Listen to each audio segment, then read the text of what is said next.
Galadriel, the moment we feared. So, huge cast, but you guys spent a year and a half together shooting this in New Zealand. What kind of bonding experience was that? I mean, you know, you hear stories from the original trilogy. The hobbits all got matching tattoos. Did you guys get matching tattoos, by the way? I was really close to getting one. Not that I know of. I don't think there are any, but I wouldn't rule it out. I mean, we'll see. But what was the bonding experience like among you guys? Well, we lived so close together. We were there for nearly 2 years, and we'd have dinners together. We'd go around to people's places. We had karaoke nights. It was really we had to be each other's friends, family, and colleagues in a time where we couldn't get to our actual real life friends and family and colleagues. So it was quite an experience. Really, really grateful for the camaraderie for sure. Because we were kind of stuck together in New Zealand, and I was there with my family. We became the home where everyone came and had Sunday lunch every Sunday. And when other people were away from their families, it was a way to kind of bond with your castmates, but also have that familial attention and just feel like a person. So that's an honor to do. I mean, they're all nice people, and I enjoyed hosting. To be in New Zealand, if you're going to be stuck anywhere, let it be New Zealand. And we understand how blessed we are, because we, at one point, were the only show in the world that was filming, because we were in the safe haven that was New Zealand at the time. There was no COVID there. So we are very, very fortunate. And because of the pandemic, the island was shut off from visitors. So we didn't get to leave the island or come back, or have visitors.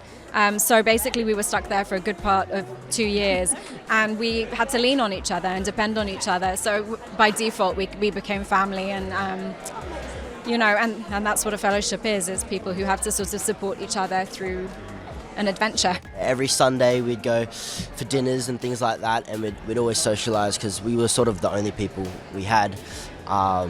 And we were all really, really there for each other in times that we needed each other, and it was really great. I was actually quite lucky because under 18 I'm allowed a chaperone, so I brought my mother along with me, and she kind of ended up being everyone else's mum. We had to become not just each other's colleagues, but friends and family and support systems, and it really did ring true.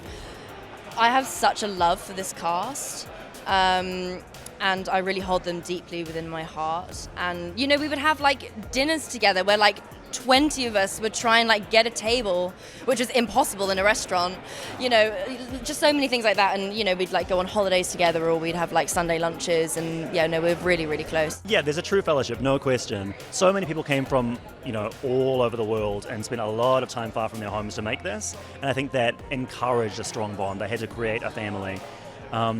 Whereas I am an Aucklander, I was shooting in my home, and I didn't start till the midpoint because it took the first half of the shoot to build Numenor. So by the time I met everyone, they were already a family, and they invited me in.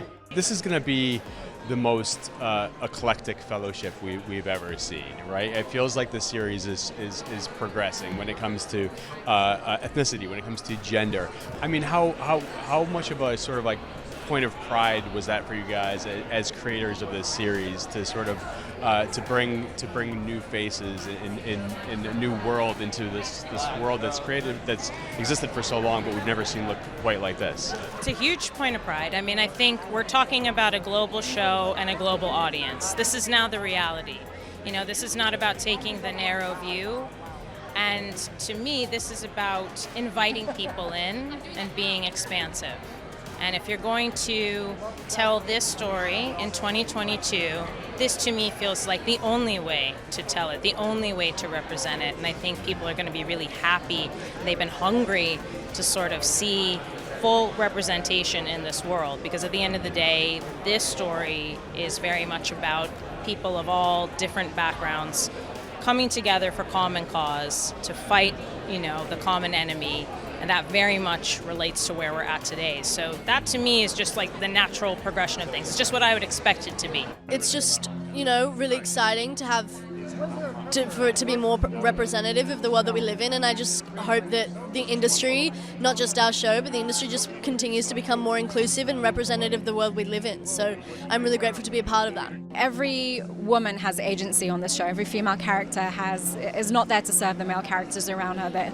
every one of us has autonomy in our storylines. I am not only the mother of a rebellious teenage son, or in a a forbidden romance with an elf, or a very handsome Ismael Cruz Cordova, but I also am a healer and a leader of sorts in my own right. It's just nice. It's just such an inclusive atmosphere, and I mean, I can't wait for the time when that's not even a question anymore, you know? Like, it's just so nice that the modern world that we're living in today, it really is reflected within in the world that, you know, JD and Patrick have created. I never in a million years thought that I would be in something like this, and now we're hoping that when people watch Arondir and Bronwyn fall in love on screen, that they can see a Afro-Latino man and a Middle Eastern woman fall in love and have a love story and be romantic leads and in this genre, and that means the world to both of us and all the people of marginalized people in our cast. Despite, you know, Rings of Power taking place in the Tolkien universe,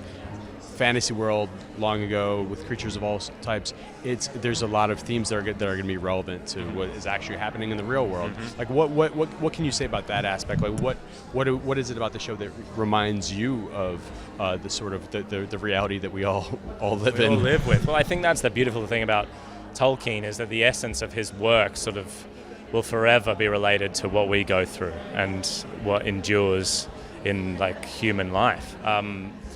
There are stories within the show that are stories of hope and stories of love and stories of loss and the fight between good and bad.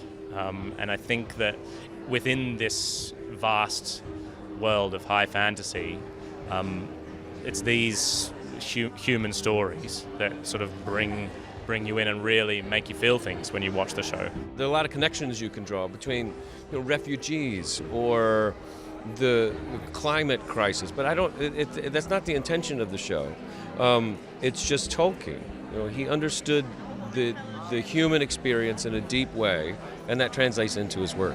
Just sort of those ideas of like family, friendship, you know, sticking with the people you know and you love, and no matter what goes on, they're always going to be there for you. Certainly in Numenor there is a hunger for legacy at all costs, and I don't know how much more I can reveal about that, but certainly ambitious to a fault is something that is said about the people of Numenor. They're really proud, they have big dreams, they want to leave an imprint on this land before their time on Earth is over, and not everyone on that island knows where to draw the line. There can be no trust between hammer and rock. Eventually one or the other must surely break.